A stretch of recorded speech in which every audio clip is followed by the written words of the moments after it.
میرا سوال ہے چیف الیکشن کمیشنر سے، گورنمنٹ فارمیشن میں آپ کا کیا رول ہے انڈر دی لا؟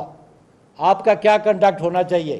کل ٹیلی ویژن پہ آپ کہتے ہیں کہ جی پرائم منسٹر بھی بن سکتا ہے، اسپیکر بھی الیکٹ ہو سکتا ہے، ڈپٹی اسپیکر بھی الیکٹ ہو سکتا ہے، فنکشننگ ہو سکتی ہے۔ یہ اس کا جاب نہیں ہے، اس کا جاب ہے free fair and transparent election کرانا۔ اور میں سمجھتا ہوں کہ بنیاد رکھی جو فیز وائزز انہوں نے دھاندلی کی، کرپٹ ریگنگ کی، وہاں رکھ دی بنیاد۔ جی سر صاحب، پیپلز پارٹی کے بارے میں بڑی سنجیدہ جماعت ہے، پریکٹیکل جماعت ہے، اور آپ لوگوں کو سب سے زیادہ ایکسپیرینس ہے الیکشن لڑنے کا۔ ہم یہ جاننا چاہتے ہیں کہ وہ کیا مجبوری تھی کہ آپ نے 3 فیسز والا الیکشن کن حالات میں ایکسیپٹ کیا؟ نمبر 2، جو یاسین صاحب والی جو سیٹ جس کے اوپر دھاندلی ہوئی ہے چڑوئی والی، اس کے علاوہ کون سا حلقہ ہے جو آپ نے جا کے کسی اعلیٰ فورم کے اوپر اس کو ایلنج کیا؟ اس کے بتائیں۔ اس میں ہم نے LA9 اور LA12 دونوں کی پٹیشن ہم نے بھیجی۔ اس کے علاوہ LA5 کی پٹیشن ہمارے کینڈیڈیٹ نے بھیجی، اور LA31 کی چودھری صاحب والے بھیجی۔ اخلاق 11 ہے، LA11 کی ہم نے ان رائٹنگ کمپلینٹس کی ہیں ان کو۔ لیکن ایک بات میں آپ کو بتا دوں، وہاں پہ ابھی تک الیکشن ٹریبیونلز اناؤنس نہیں ہوئے۔ الیکشن کمیشن کے اختیارات اس دن ختم ہو جاتے ہیں الیکشن ڈسپیوٹس پہ جب الیکشن ٹریبیونل اناؤنس ہو جائیں۔ ابھی تک الیکشن ٹریبیونل اناؤنس نہیں ہوتے۔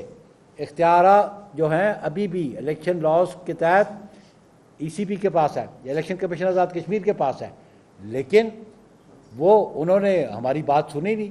وداؤٹ انکوائری انہوں نے رزلٹ اناؤنس کر دیا۔ تو ہم سمجھتے ہیں کہ یہ ملی بھگت کا الیکشن تھا، جس کا ایک میسج بڑا غلط گیا ہے، اکراس دی بارڈر میسج غلط گیا ہے۔ ہمارے پارٹی پریزیڈنٹ ہیں آج، وہ ایکٹنگ پریزیڈنٹ ہیں آزاد کشمیر کے، ان کے حلقے میں بھی ریاست کے اندر ریاست کے قائم مقام صدر پہ حملہ کیا گیا۔ اور لا اینڈ آرڈر کی سچویشن دیکھ رہے ہیں، جہاں پہ ریاست کا قائم مقام صدر، اس کو تحفظ نہیں تو کامن ووٹرز کو کیا تحفظ ہوگا۔ اس کے علاوہ جو الیکشنز ہوا میرپور ڈویژن میں LA9 کا رزلٹ میرے پاس موجود ہے، میں آپ کو دکھا سکتا ہوں کہ اس میں جو پولنگ سٹیشنز ہیں اس میں 80% ابو ٹرن آؤٹ ہے۔ آپ دیکھیں کہ 80% ابو ٹرن آؤٹ، یہ نیچرل ہے، یہ لاجیکل ہے۔ پاکستان میں میکسیمم ٹرن آؤٹ 50 to 55% پہ آتا ہے، اور آزاد کشمیر کے باقی انتخابات میں ٹرن آؤٹ بلو 40% ہے۔ میں یہ رزلٹس آپ کو فراہم کر سکتا ہوں۔ اس کے علاوہ LA5 کی پٹیشن ہمارے کینڈیڈیٹ نے بھیجی، اور LA31 کی چودھری صاحب والے بھیجی۔ اخلاق 11 ہے، LA11 کی ہم نے ان رائٹنگ کمپلینٹس کی ہیں ان کو۔ لیکن ایک بات میں آپ کو بتا دوں، وہاں پہ ابھی تک الیکشن ٹریبیونلز اناؤنس نہیں ہوئے۔ الیکشن کمیشن کے اختیارات اس دن ختم ہو جاتے ہیں الیکشن ڈسپیوٹس پہ جب الیکشن ٹریبیونل اناؤنس ہو جائیں۔ ابھی تک الیکشن ٹریبیونل اناؤنس نہیں ہوتے۔ اختیارات جو ہیں ابھی بھی الیکشن لاز کے تحت ECP کے پاس ہے، یا الیکشن کمیشن آزاد کشمیر کے پاس ہے، لیکن انہوں نے ہماری بات سنی نہیں۔ وداؤٹ انکوائری انہوں نے رزلٹ اناؤنس کر دیا۔ تو ہم سمجھتے ہیں کہ یہ ملی بھگت کا الیکشن تھا، جس کا ایک میسج بڑا غلط گیا ہے، اکراس دی بارڈر میسج غلط گیا ہے۔ ہمارے پارٹی پریزیڈنٹ ہیں آج، وہ ایکٹنگ پریزیڈنٹ ہیں آزاد کشمیر کے، ان کے حلقے میں بھی ریاست کے اندر ریاست کے قائم مقام صدر پہ حملہ کیا گیا۔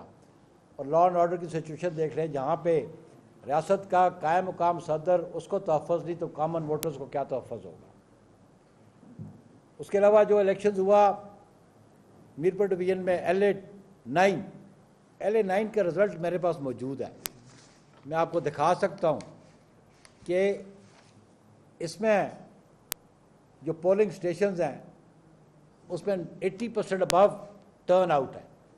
آپ دیکھیں کہ 80% ابو ٹرن آؤٹ، یہ نیچرل ہے، یہ لاجیکل ہے۔ پاکستان میں میکسیمم ٹرن آؤٹ 50 to 55% پہ آتا ہے، اور آزاد کشمیر کے باقی انتخابات میں ٹرن آؤٹ بلو 40% ہے۔ میں یہ رزلٹس آپ کو فراہم کر سکتا ہوں۔